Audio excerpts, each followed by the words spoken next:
And this is what Guru's saying. This is the one teaching we really want you to understand, because this can change your life.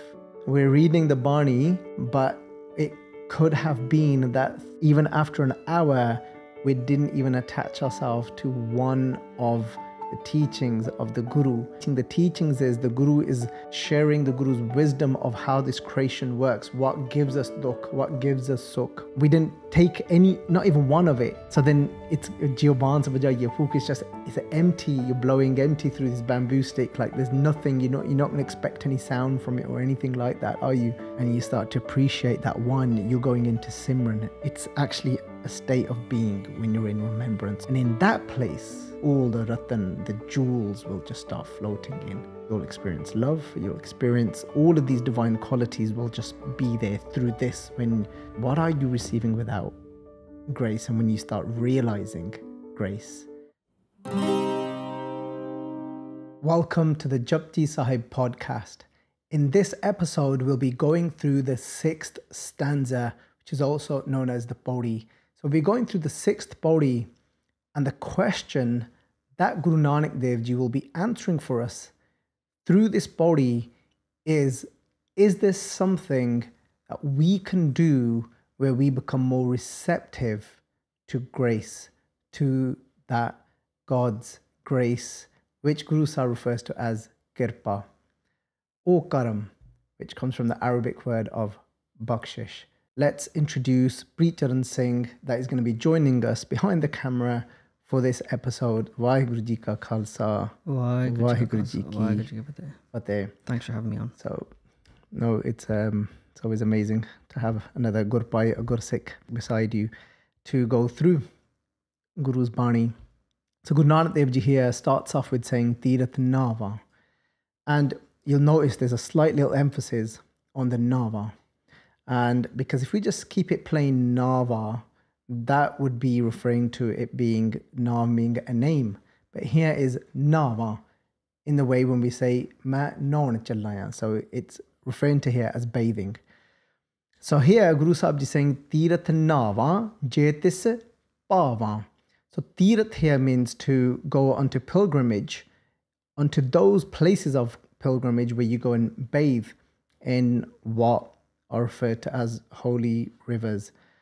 But what Guru Sahib Ji is saying is that I'd go and do that. I'd go and bathe at these rivers and go on this pilgrimage only if J means if, this Pava, that if that act Pava is pleasing to Vaheguru.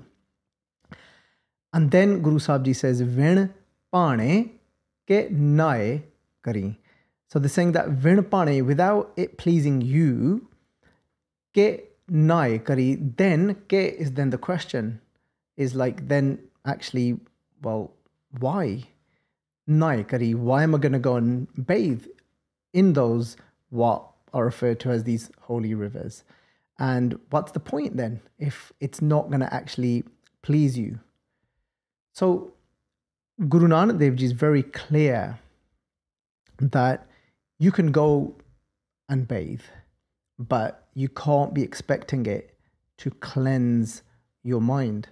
And it reminds me of a shabad where Guru Nanak Dev Ji was actually singing to Sajjan Thag, and where Guru Nanak Dev Ji, so Sajjan Thag, like a very quick vague background into Sajjan Thag, he was somebody, he had what you would today call in the modern day like a travel-in, and he made himself out to be this very noble person that takes in people from all walks of life. Doesn't matter what faith you identify with. He had a mosque made in the back of this travel-in, and he had a mandir made. So it doesn't matter what walk of life you came from, he made you feel comfortable.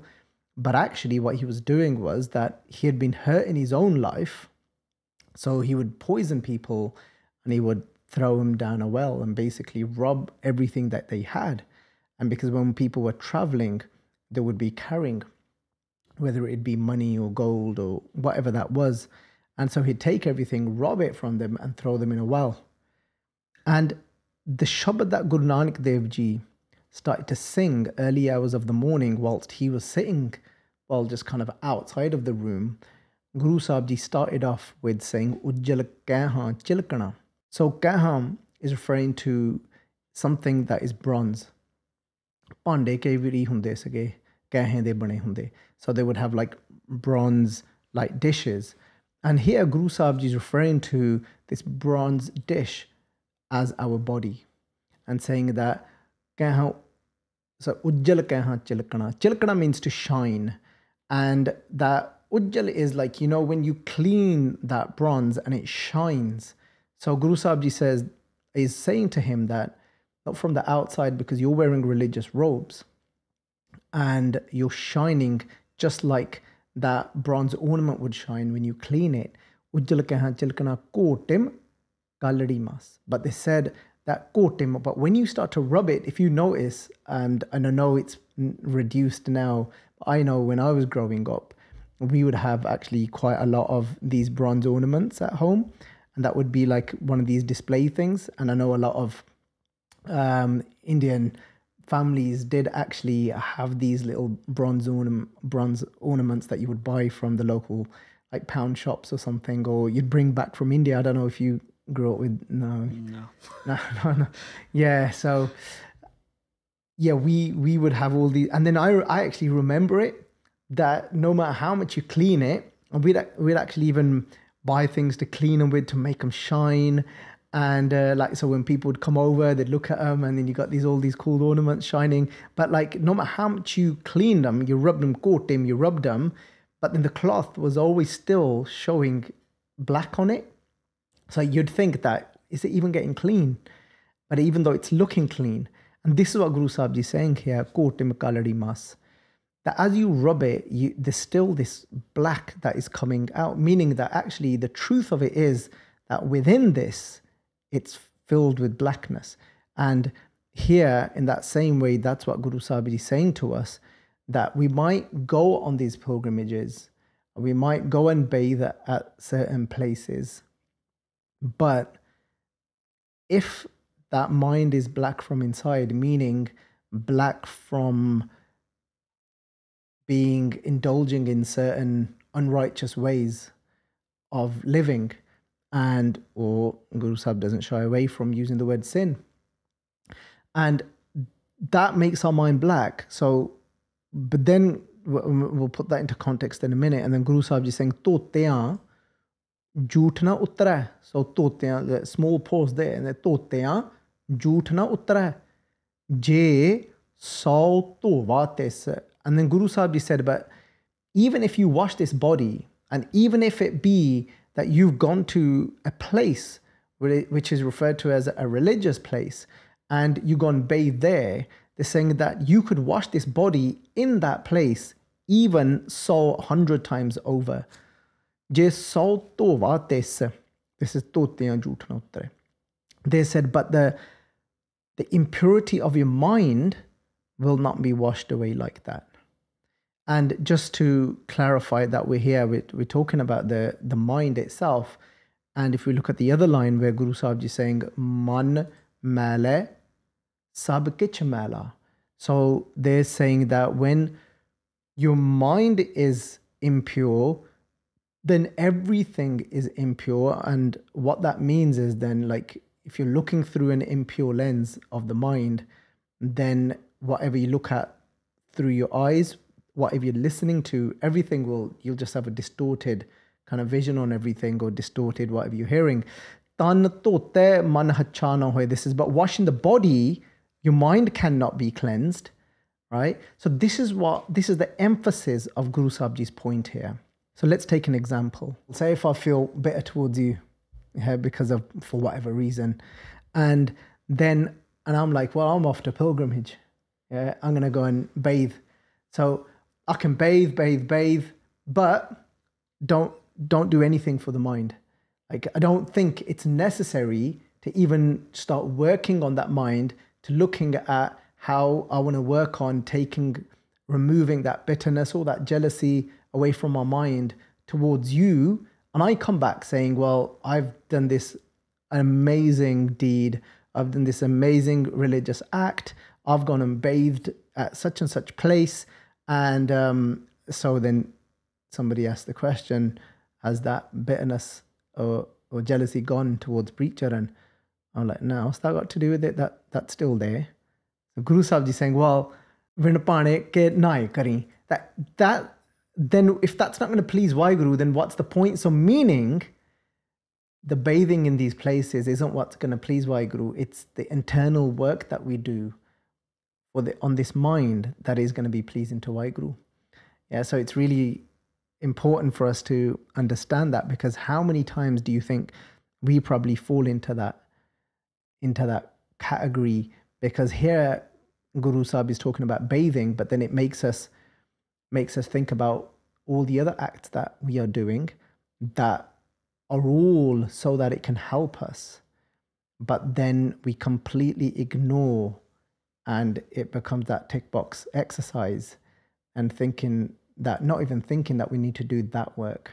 Is that something you could like relate to? Is there like any examples that come to your mind what those certain acts could be where we still kind of end up in that same place where we don't focus on the inside, but we feel we're like, yeah, but I've done that. Nityanem and Amritullah is something that we practice and try to keep a discipline with, and it's meant to supercharge you for the day. It's meant to give you that energy and that teaching. But if we leave it as a task done in the morning, then we keep that bitterness that you gave as an example in us, then we miss the point. And you could then perhaps call that a ritual. Not to say that there isn't a Bhadascala,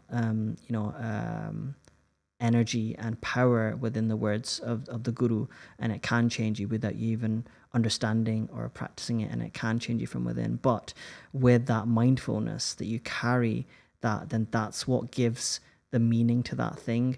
And because the Guru Sahib wants us to, with our mind and body and everything, give ourselves, it starts with the physical action sometimes, where you might bow to the Guru and do Matha Tek, which signifies you're giving your mind, your body, your soul, your everything to the Guru. You might not be there yet, but that doesn't say you don't do the Matha Tek.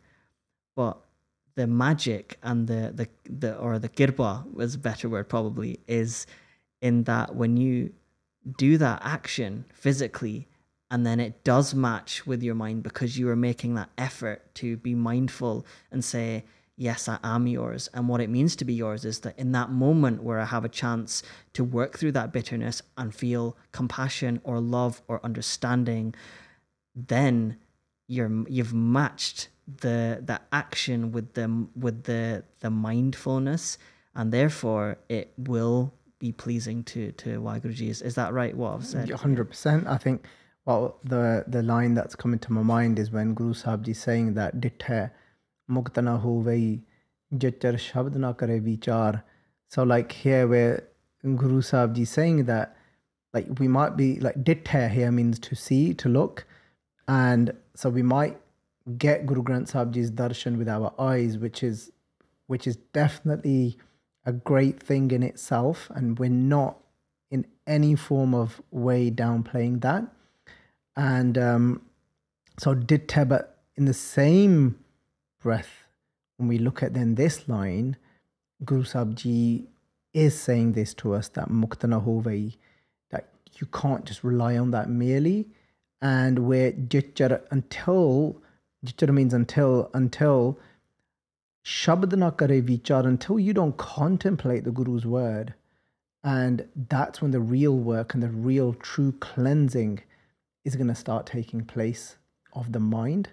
So like you said, this supercharge of reading Gurbani in the morning and reading your prayers in the morning, it's a supercharge if we kind of then take on that part as well, the Shabd Vichar part. And when we actually contemplate the Guru's Shabad, the Guru's wisdom here, and then we've got to allow it to start washing away that filth of our mind. But we're going to do it through, then it's no longer an empty ritual. All right. But But if we just say, well, I'm going to stay as I am, but I'm going to do this as well. Like you said, it's not that it's going to have zero effect, but we definitely know it's not going to give us that full effect that you can get if you put all the parts of the formula in place. And that, we keep going back to that complete formula is that gaviye suniye man rakhiye pao. And that is the complete formula, is it can't just be singing it. It's got to be then suniye. You've got to be saying it consciously. And then man rakhiye pao, it's having that level of devotion in your heart towards the Guru's word as well, meaning that you're saying that I might not have experienced what the Guru is saying yet, but I have complete, full dedication, faith, and love towards what the Guru is saying. For me, there is no doubt that it is the truth, I'm not going to leave it at that. I want to experience that truth. I want to get to that truth. And when that formula is in place, then we'll see the full fruits. Because the truth is that Kabir Ji is very clear to us in saying that Kabir man pankhi peo ud deh dis jaye jo jaisi sangat mile so taiso phal khaye, that whatever sangat, whatever company your mind keeps, because the word is the mind in the first pankti, Kabir man pankhi peo, your mind. So we all know that it's definitely possible where you can be reciting something off by heart from your memory, from your stored memory. And so the mind is, amazing in its capabilities. And we've all experienced that. I don't know. Have you experienced that? Where you can read something and you can think of something else? Of course, yeah. And you go like, yeah, it was an obvious question. Like, the question was like, the answer's obvious. Yeah. But to actually appreciate that, wow, the mind has that ability to do that. And it can serve us in being able to do that. But it can also go against us. Because this is talking about the mind becoming like a bird. And then in the next pankti, it says, Jo jaisi sangat mile. So now, as you said, you're reading the Bani. So you will get the fruits for that. So that's the physical action. But then there's the subtle action of where your focus is. That's the bird here. The bird is referring to your focus. The pankhi is the bird. The bird is the focus of your mind. Yeah, and that can fly away. But what is so important for us to acknowledge, that bird that is going to now be flying, which is our attention focus, and that's going to get its fruits too, because nothing can escape from that one hukam. So now that's gone away and that's chilling out with somebody else. So now you can go and bathe and go on this pilgrimage. We can sit down and read Gurbani. The mind has wandered away. You're getting the fruits for the first part that you're doing, which is the Gaviya. Great. Yeah. And then the second part, we cannot escape from getting the fruits of what's going to come from where our mind has wandered to as well. And that's why we can often, where we were meant to be supercharged, we can potentially walk away from feeling more drained and more filth on the mind because of what your mind had started to accompany. And it can be the other way. You can be positive too, because now the pankhi, the mind, but we're not using, that's not the example here yet, because Guru Sahib is saying like, what's the point of doing something if it's not going to be pleasing Waheguru? So we're just trying to get that point cleared. And obviously if your body, when I say body, is what we're physically speaking. Yeah, so that's the body part. And then if your mind is attached to that, your consciousness is one with what's been sang, great, But if it's not, you could actually walk away with accumulating more debt, which will make us feel sometimes low, lethargic, drained, frustrated. And we're thinking, but I just read Guru's Bani. Not necessarily with your mind, though. Yeah.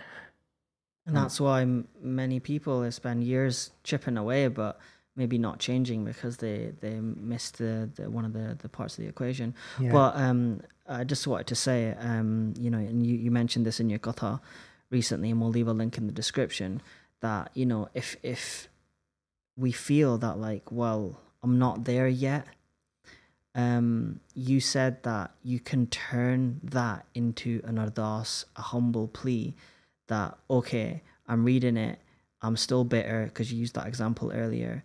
If you're blessed to catch that, you're like, okay, oh yeah, I just realized I'm bitter. Then you might not be able to work on that in that moment, but from Sepang, from that video, that intuition, it's telling you that, okay, I'm not facing the right way here. This is not going to take me in the way that I need to go. Then it turns into a humble plea. Okay, I've fallen. This is where I am. Show me the way forward. And that then propels you forward to give you that opportunity that maybe that bitterness then gets worked on, and whatever else. And it's through that work and that effort that that mind, then maybe that does start to get cleaned, right? Definitely, yes. It's always such a powerful thing that we all have, is that ardas. So yeah, beautiful, perfect. But just doing this vichar will sometimes help us to become more aware, that you could start, then the fingers won't be pointed towards then the Guru's Bani to say, well, that doesn't work. Like you can't get pointed towards that because it's helping you. This is helping us to now understand. But my mind wasn't with the Guru's Bani. So how can I expect my mind then to be, feeling full? And how can I expect my mind to be blossoming? Because this is what Gurbani helps us to understand, because it's very easily done where we can feel disappointed, dissatisfied, but then that's why Kabir Ji, again, he's obviously always going to put us in our place and tell us that Kabir Sacha Satguru kya kare, jo sikha mein hai chook. So what Kabir Ji is saying here is that, what in that moment, in that instance, that what can we expect the Satgur to do? And jo sikha mein chook, where there was a chook, where there was a downfall in the Sikh, in the sect. And again, that's not in a bad way. You don't have to take it in that way that, oh my God, I'm terrible. It's helping us to understand something. That's the best way to look at it. And, Kabir Ji then uses an example, an analogy. Says, Ande ek na lage jo baans bajaye fook. They're saying that if you get this bamboo and you blow through that bamboo, it's just empty. And this says so what happens is, Ande ek na lage. Lage means attach here. That he's saying that you didn't even attach to one of the Guru's teachings. Ekvi, yeah. And so I didn't even realize it meant that before, to be honest. And it's just clicked. Wow. So that fits in now when the next pankti that they're going to come up in Vich Ratan. Wow. So that's why it's so amazing having a conversation. And I didn't plan this part. And it could be just saying, Ande ek na lage. You didn't attach yourself to even one of the Guru's teachings. So look, Viji, this is how amazing this is. We're reading the Bani, but it could have been that even after an hour, we didn't even attach ourselves to one of the teachings of the Guru. And when we say teaching, the teachings is the Guru is sharing the Guru's wisdom of how this creation works. What gives us dukh, what gives us sukh, what gives us pain, what gives us, happiness. We didn't take not even one of it.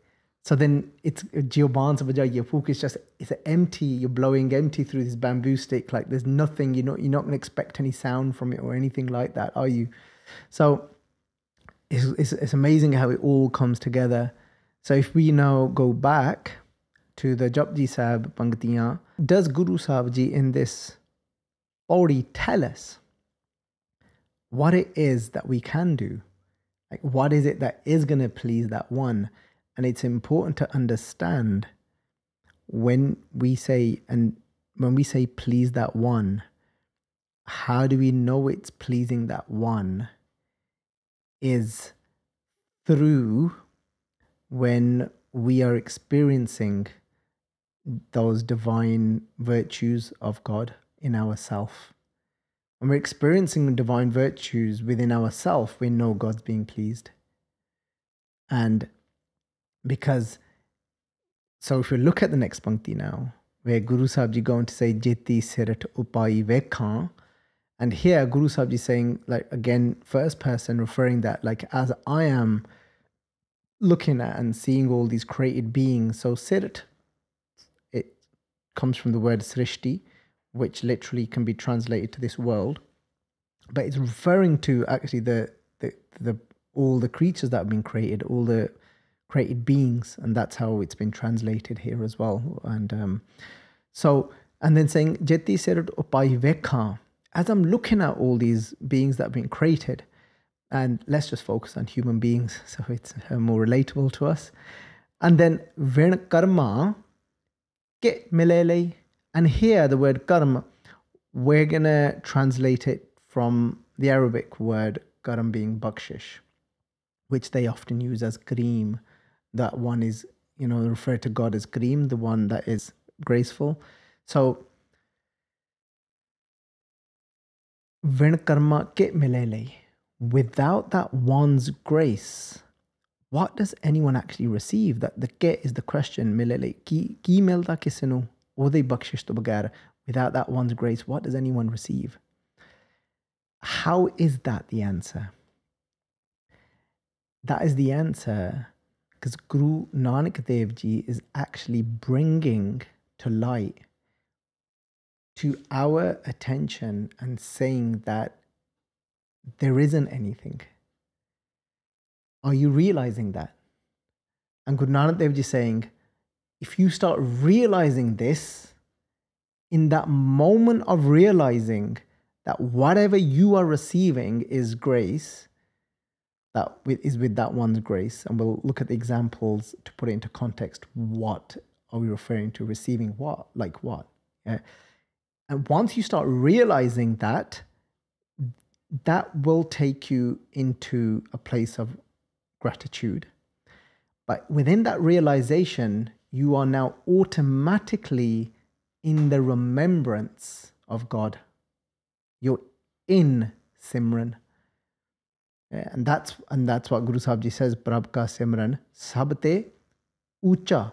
They're saying that the remembrance of God is the highest of all things. So, Prabh ka Simran udre mucha. They're saying that it's actually the remembrance of God that saves so many. And then, so if we just even looking at this, like Prabh ka Simran Trishna Bujhaaee, and then takes away that Trishna, that constant thirst. So Guru Nanak Dev Ji is saying this is the answer. You can actually do Simran of Vaheguru. You can actually be in the remembrance of Vaheguru. Is when they ask us that question, Vin karma ke milele. They're saying, what are you receiving outside of that one's grace? Yeah.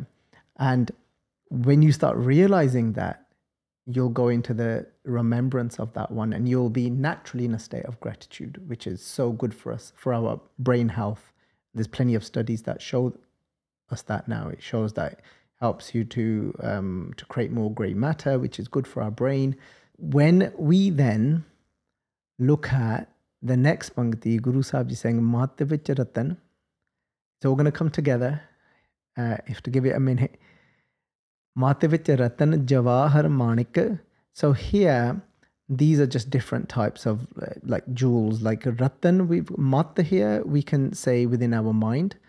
and we'll use the loose term mind instead of you, because mat can be translated specifically for the intellect, but here let's just say the mind. Mat Vich Ratan, within the mind you will find Ratan, which literally means gems, Jawahar, jewels, Manik, rubies. But here we're just saying these are all divine virtues. Yeah, because if you now, when will you find this? Is if ek gur ki sikh suni, even if you take on one of the Guru's teachings. And what is one of those teachings of the Guru? In the fifth pauri, Guru Sahib Ji introduced to us as the last two panktiyan, which are used again here. Over here, now Guru Sahib Ji has gone into more detail where they're saying that, what is that one teaching? Guru Sahib Ji is saying this one teaching is this: Guraa Ik Deh Bujhaaee, that the Guru is getting me to understand this one thing. And what is that one thing? Is that Sabhnaa Jeeaa ka ek data, so main visar na jaye. Don't let me forget that actually there is only one giver to all life. Ek data. And so there is only one. It's that one that is giving us all. Guru Sahib is saying, if you can now remember this one thing, if you can take this one teaching in, yeah, then that way you will actually be experiencing God's grace, realizing God's grace, and that in itself will give you what? Mat Vich Ratan. It will give you all the divine virtues. It will give you Sat, Santok, Daya, Dharam. It will give you all of these. It will give you the truth. It will give you the contentment. It will give you Daya, compassion. It will give you love. It will give you forgiveness. All of that will just, everything will come rushing in. And all of that comes from that one understanding that it's actually not the ego, and it's actually grace of that one that I am receiving something, because nothing is outside of that one's grace that I'm receiving something. Now let's make this all make sense. Let's put it all together now that you see how it's working. There's so many things that we take for granted.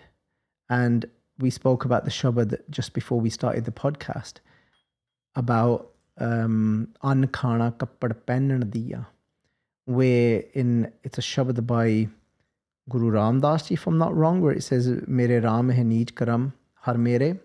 Like, look at this, look at my lowly karam, that my actions of not actually realizing and appreciating and acknowledging this. Acknowledging what? Gudamanta har har dayal kar kirpa baksh avgan sab mere.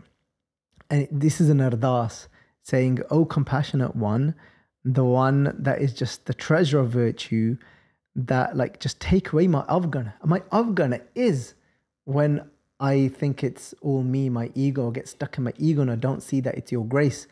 So like what? That what is it that we don't see? So if we look at the pankti from Sab Jio, pinned.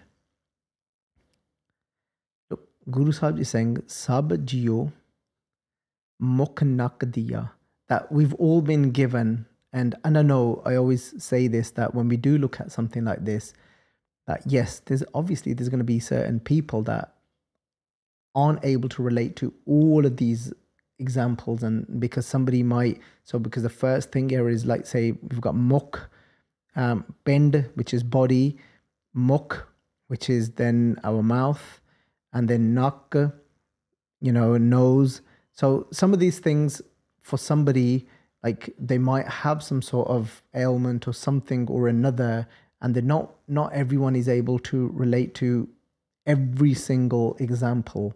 Yeah. And because of some sort of, from birth, there was some form of issue, or later on in their life, something happened to them, where even if you just look at the whole idea of the knock and the sense of smell, some people, their smell sense has been distorted because of, the virus.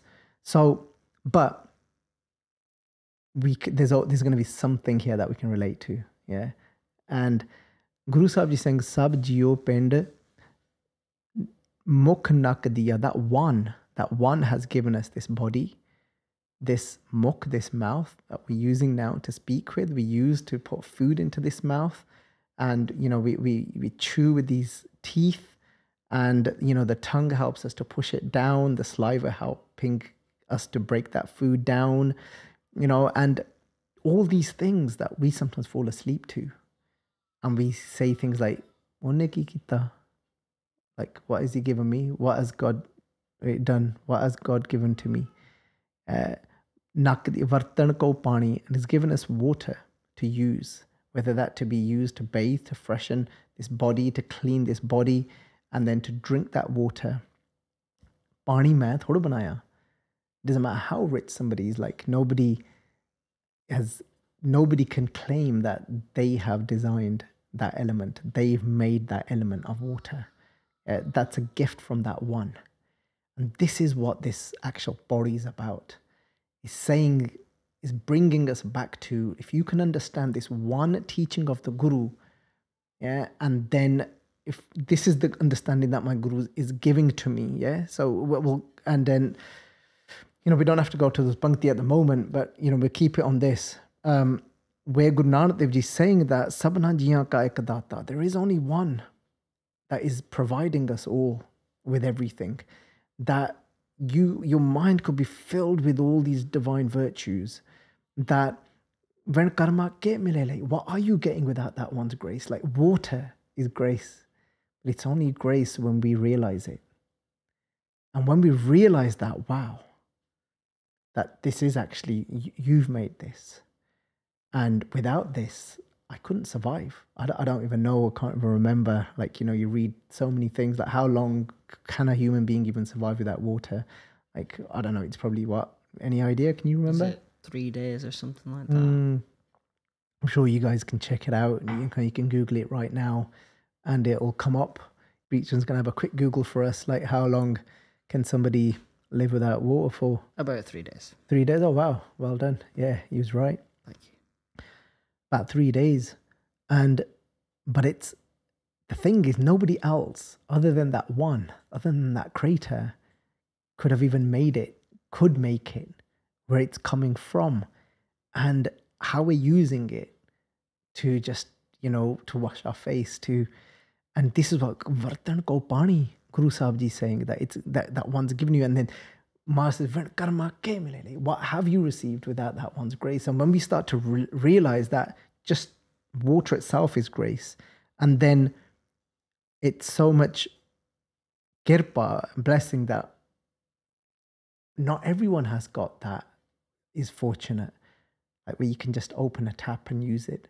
There's so many, I know there's some charities doing amazing work, and there's a charity called Water, where there was somebody that actually went out and worked on like a hospital ship where they pick up patients from Africa with all sorts of diseases, tumors and everything, and then they would select a certain amount. I think it was about 1,500 to 2,000, where they would then treat them on this huge ship. When there was a particular person who started doing research into saying, like, where are most of these diseases coming from? And they found it was because they didn't have access to clean water. And then his life goal, coming from a background of living a life of pleasure, completely turns his life around, and he's dedicated his whole entire life now to bringing clean water into parts of Africa. And I think they've now working in not just Africa, in many other parts of the world as well. Is because if they can get to the core of the problem there, they can get, most of these people won't need a treatment, because that's where most of these diseases are coming from. So when there's places where you have to walk miles to get water, but I'm sure most of us, I would say 99% of us that are going to be listening to this, could probably turn a tap to bathe in the morning and to drink a glass of water in the morning. Yeah. So when you look at it in that context of still, I think still the numbers are like 10% of people haven't got access to clean water in this world. And when you look at 10% from 7.8 billion population, and then in that context, 10% is huge. Yeah.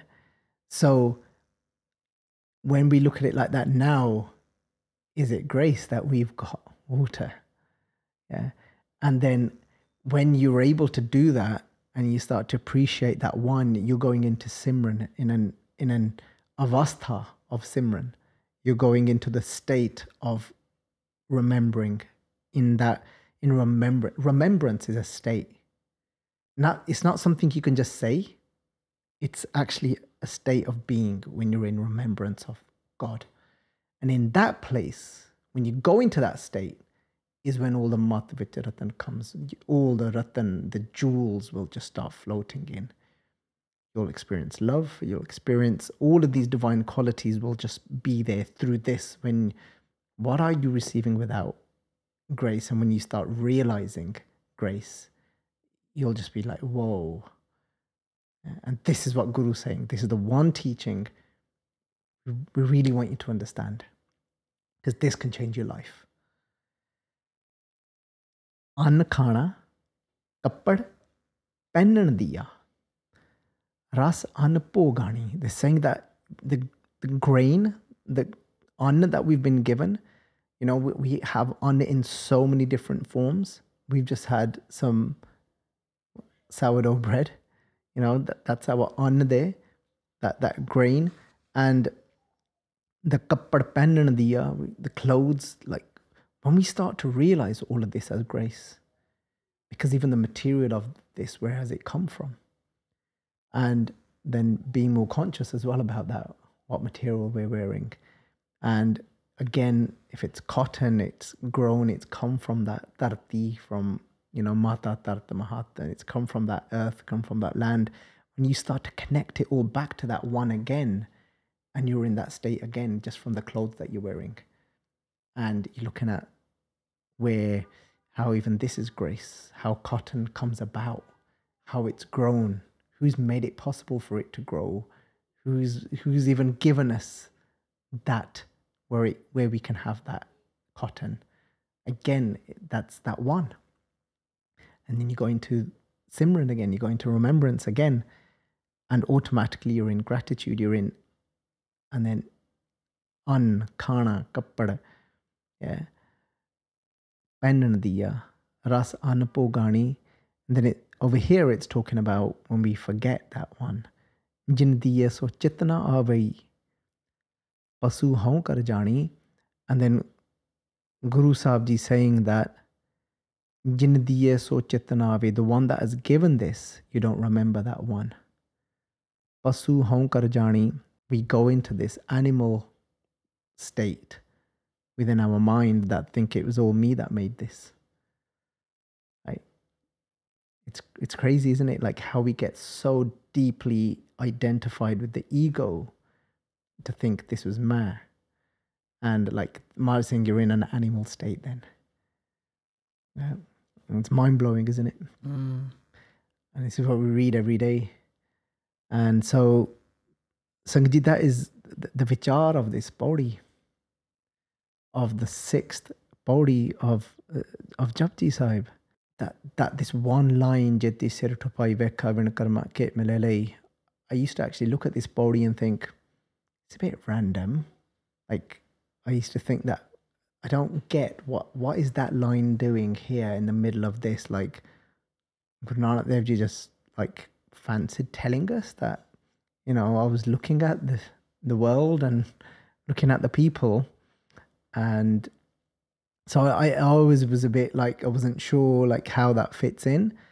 And so it's beautiful how it's kind of all fallen into place, and that gets answered for us, that like this is how the Guru helps us to become more aware.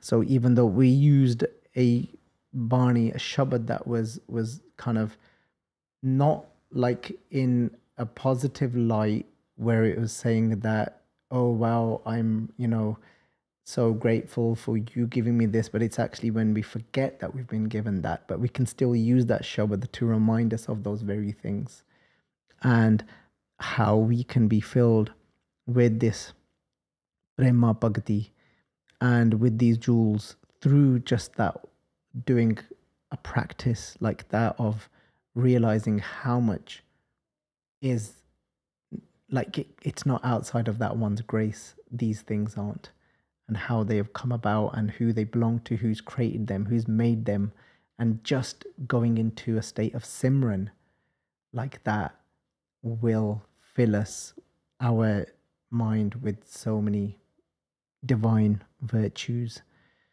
So even if, like we always say, that we're not yet feeling like that, we can make this into an ardas saying Sabhnaa Jeeaa ka ek data, so main visar na jai. Don't let me forget that.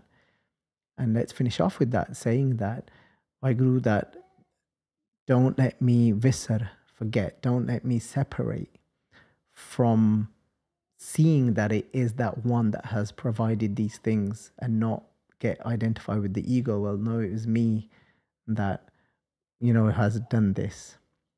So I don't know if there's anything you wanted to say, finishing off, Viji.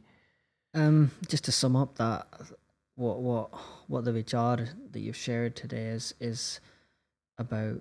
Guruji is trying to help us to work on our mind, and it's not to suggest that the physical action isn't important. So you could go to Sarovar at Harmandir Sahib and bathe in there, and if it came with the mindfulness, the ardas, the inner falling, the molecules of that water that have heard Gurbani, have received that vibration, they've absorbed that. And with there's so much science for that. Yeah. But with your mind then is in that place as well. That's the key, isn't it? That's what the vichar is today, is that's what's going to propel that person forward, is through the mind and working on that. And it starts with gratitude. Yes, definitely. And I will say that, we've just, used Gurbani to explain Gurbani. So in reference to going to Ramdas Sarovar, to Guru Ramdas Ji Sarovar, the way I often look at it is we've got a massive head start there, because it's such an energized place, because so much Bani has been put into there. There is the Pankti by Guru Arjan Dev Ji.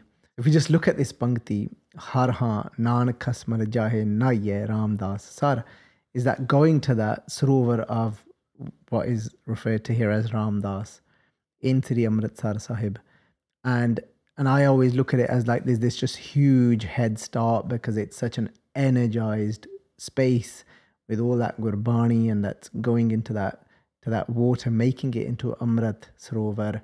And when you go there and bathe in that place, it can potentially, that opportunity is there for you to work on your mind a lot more.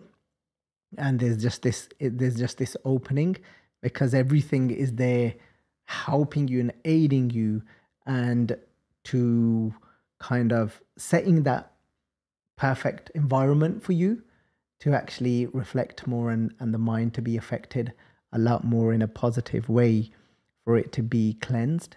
But, ultimately what we're saying here is that, but it's also true where you can walk away from that, making it into a ritual and just thinking, yeah, job done, and it will do it itself, and then continuing to be that same person. That's not what it's about. It's contemplating the Guru's teachings, and actively then working on cleansing your mind through the Guru's teachings. Yeah. So, yeah, thank you, Sangat Ji, for listening to this episode, the 6th stanza.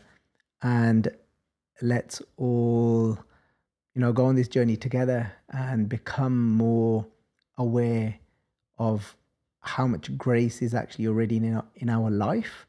And it's about us starting to realize and see that grace. Vaheguru Ji Ka Khalsa, Vaheguru Ji Ki Fateh. If you enjoyed this video, please like, comment, share and subscribe. Please donate and help spread Guruji's message. Link is in the description below.